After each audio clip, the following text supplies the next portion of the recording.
যে উদ্দেশ্যে আজকে আমরা হাত তুলেছি, আল্লাহ রাব্বুল আলামিন আকাশ জমিনের জন্য বড় একটা রহমত ছিল।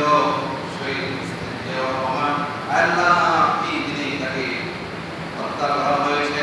রব্বুল আলামিন যে দুষ্কৃতীরা হত্যা করেছে, দয়া করে তুমি আল্লাহ তাআলা কবুল করে গেছে, তাদেরকে তুমি দেখবা আর শহীদ মুস্তাফিজুর রহমানকে তুমি জান্নাতবাসী করো। তার স্ত্রী খালেদা জিয়া দুনিয়া থেকে অন্ধকার কবরে চলে গেছে। আল্লাহ এই বাংলার প্রত্যেকটি মানুষ তাদের পরিবারকে ভালোবাসে, তাদেরকে ভালোবাসে। আল্লাহ আল্লাহ ভগবান তাদের জন্য কান্না করেছেন, দোয়া করেছে। এমনকি দুনিয়া ছেড়ে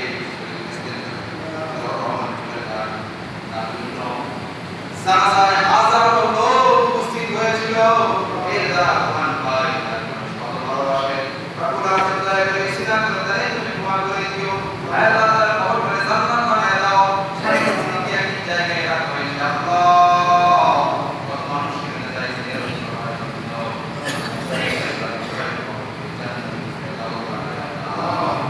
তার আছে আল্লাহ হাফেজ রহমান মগো, তিনিও শরীরে আল্লাহ নির্যাতনে নিপীড়িত হয়ে এই দুনিয়া থেকে বিদায় নিয়ে চলে গেছে। আল্লাহ তাদের জন্য ক্ষমা করে দিও। রব্বুল আলামিন তার ছেলে বর্তমানে দেশের হাল ধরেছে, তাদের জন্য নেক হায়াত দাও, ইসলামের খিদমত করবার তৌফিক দিয়ে দাও।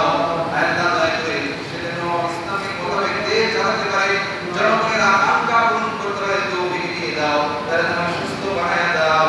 রব্বুল আলামিন দেশের জনগণের আস্থা হয়ে যেতে পারে আল্লাহ। মাদ্রাসা কবুল হয় প্রতিবারে তাদের ফ্যামিলির জন্য, প্রতিষ্ঠাতা ফ্যামিলির জন্য বারবার আয়োজন করে থাকে। আজকে সেই আয়োজন করেছে, তার পক্ষ থেকে কবুল আর মঞ্জুর করে নাও।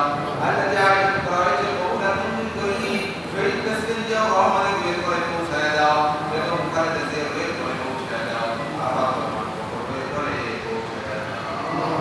রব্বুল আলামিন আমাদের দোয়াকে কবুল করে নাও।